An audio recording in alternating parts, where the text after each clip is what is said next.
Bonjour Michel Sibony, pouvez-vous nous en dire, vous êtes porte-parole de l'Union juive française pour la paix.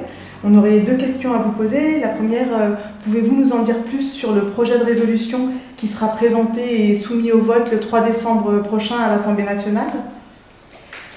Oui, ce projet porte le nom du député qui le soutient et qui le présente à l'Assemblée nationale, c'est Maillard, il est appelé l'amendement Maillard, et il vise à faire adopter par l'Assemblée nationale la définition de l'antisémitisme votée à l'IHRA. L'IHRA étant en français, le sigle, c'est l'Alliance internationale pour la mémoire de la Shoah.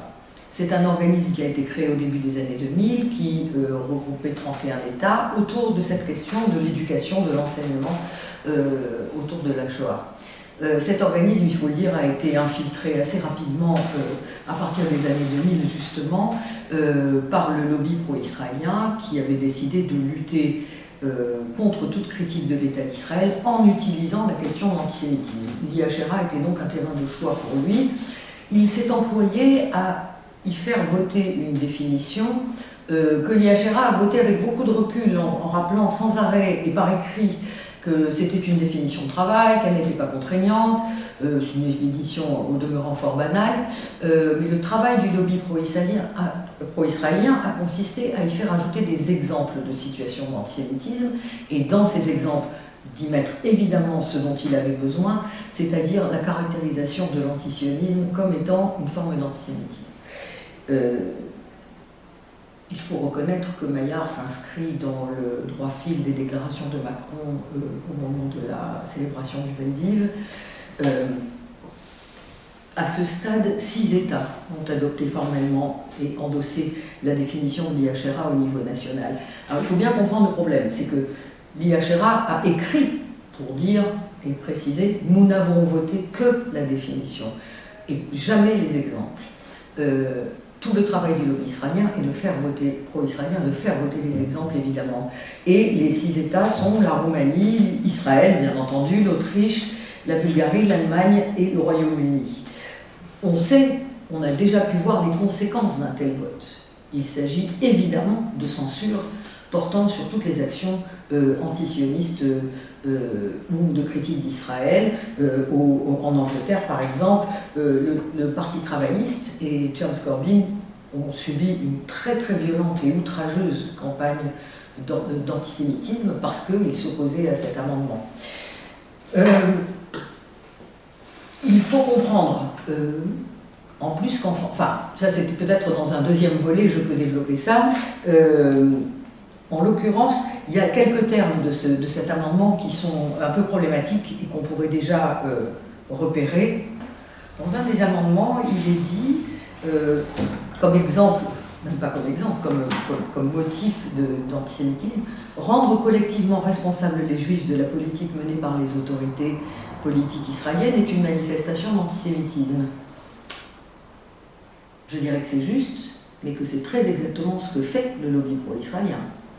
Il englobe dans sa politique de manière volontaire et forcée tous les juifs du monde et de France et d'Europe dans le soutien inconditionnel de sa politique, et ce faisant, il fabrique de l'antisémitisme. Donc, la remarque est à la fois juste et très mal adressée.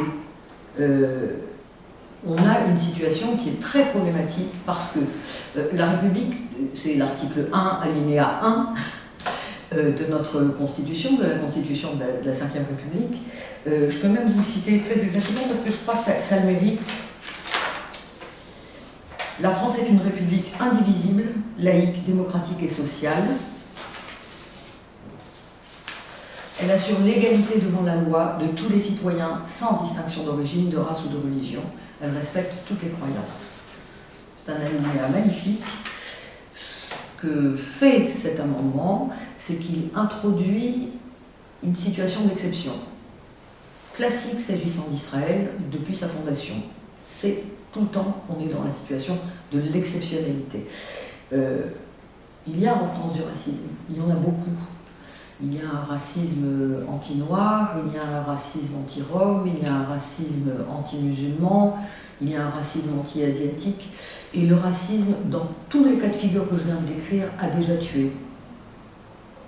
et a fait a fait des victimes de blessures, d'humiliations, de situations. En ce sens, l'antisémitisme n'est pas différent et il reviendrait aux députés de notre pays de prendre acte de cette situation.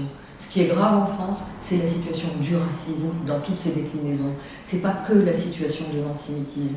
Et faire ça, messieurs et mesdames les députés, décider que l'antisémitisme mérite une loi à part, alors que l'arsenal législatif français est très complet pour la lutte contre le racisme. Le problème, c'est qu'il ne l'applique pas.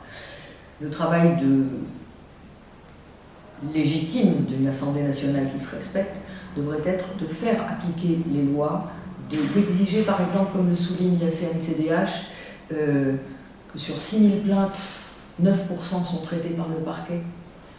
Exiger que toutes les plaintes soient traitées, exactement comme on est dans la même situation aujourd'hui que dans le cas des agressions et des violences faites aux femmes. Beaucoup de plaintes et très peu de plaintes traitées et suivies par le parquet. Il y a des agressions homophobes.